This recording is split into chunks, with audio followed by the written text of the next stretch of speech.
By the time you get this, Etta will be married, you'll be home, and I'll be back in New York. This is a reminder. Start living your life for you. Got it? Love, Theodore. I put the postcard from my best pal under a magnet on the door of the fridge. I'll take any free advice I can get. Noticing the clutter on the door, all reminders of my daughter in her senior year of high school, I begin to take things down. Etta's high school graduation schedule from last June is taped to a ribbon of photos she took in a booth at the Fort Henry Mall. She looks like a girl in the pictures. Her coppery hair and long braids makes her seem even younger. She is young, too young to be married, and too young to be so far from home. I close my eyes. Is it ever really possible for a mother to let go? The coffee churns up into the cap of the pot, signaling it's ready to be poured. I grab an oven mitt off the hook and pour the coffee into a mug. The delicious scent of a hickory fire and fresh roasted coffee is the perfect welcome home. I kick the screen door open and go out onto the porch and watch the sun as it takes its place in the sky over Big Stone Gap. Autumn is my favorite time of year. It seems to say let go with every leaf that turns and falls to the ground, and every dingy cloud that rolls by overhead. Let go. So hard to do when your nature tells you to hang on. At the edge of the woods, a spindly dead branch high in the treetop crackles under the weight of a blackbird, which flies off into the charcoal sky until he's a speck in the distance. I have to remind Jack that the property line needs some attention. He's always so busy fixing other people's houses that our needs are last on the list. I hear more snapping coming from the woods, so I squint at the treetops, expecting more blackbirds, but there's no movement high in the trees. The sound seems to be coming from the ground. I lean forward as I sit and study the woods. I hear more crackling. What is it, I wonder? Then something strange happens. I have a moment of fear. I stand to go back into the house when I see a figure in the woods. It looks like a man, a young man. A man with curly brown hair. I can see that much from my place on the porch, but not much else. His face is obscured behind the thick branches. I raise my hand to wave to him and open my mouth to shout to him, but as soon as I do, he is gone. "What are you doing out there?" Jack says from the door. "It's cold. Come inside."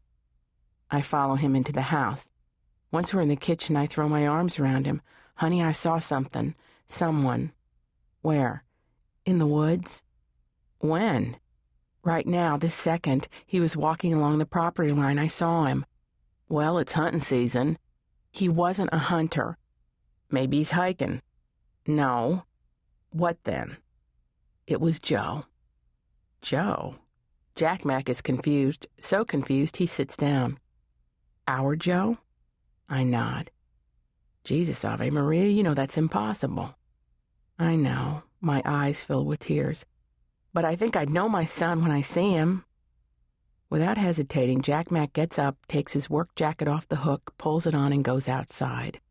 I watch him as he walks across the field and into the woods. He surveys our property line, looking for the young man.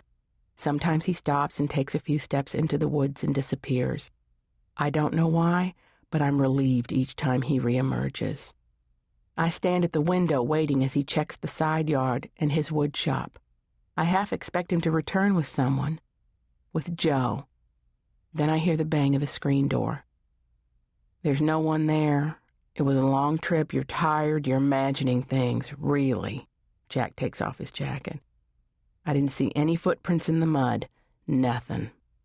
I'm not making it up. Jack sits and pulls me onto his lap.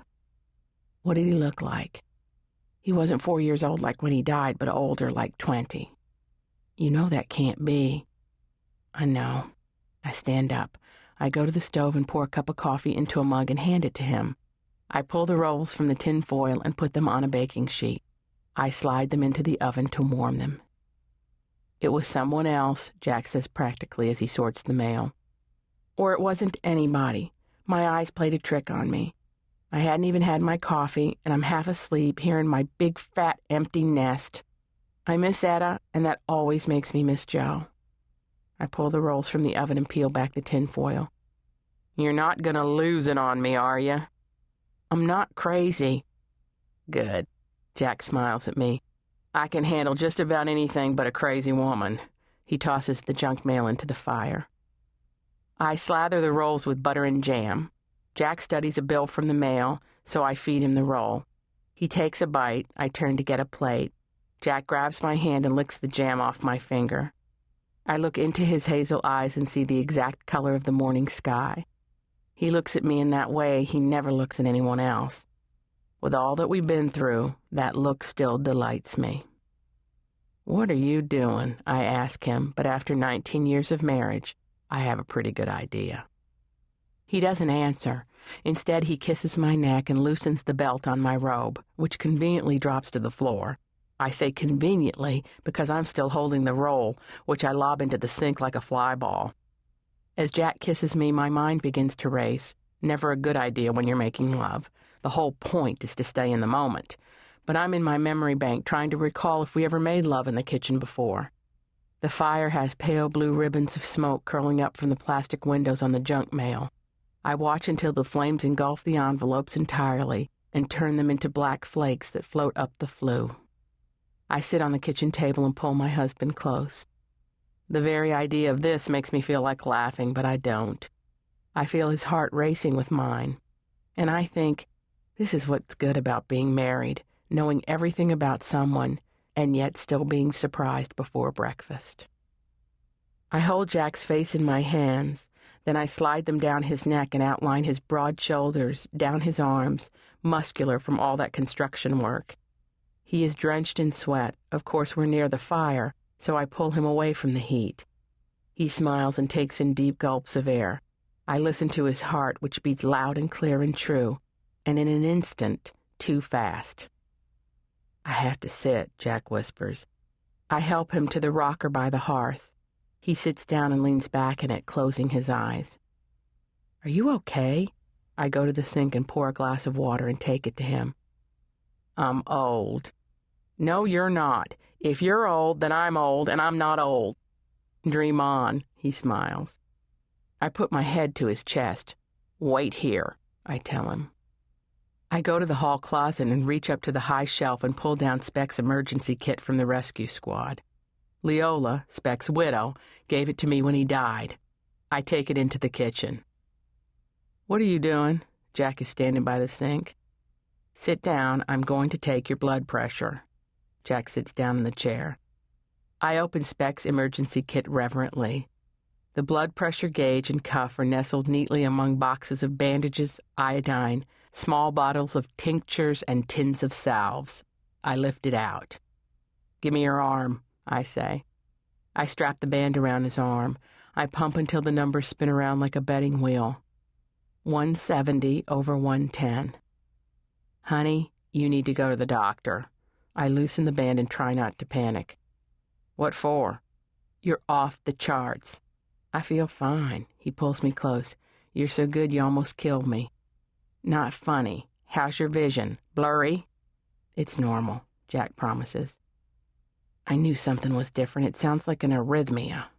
I put my ear to his chest again. My days on the rescue squad taught me a few things. Speck and I dealt with plenty of heart patients, and numbers like Jack's sky-high blood pressure are pretty good signs that something is very wrong. You who? Ivalu calls from the front door.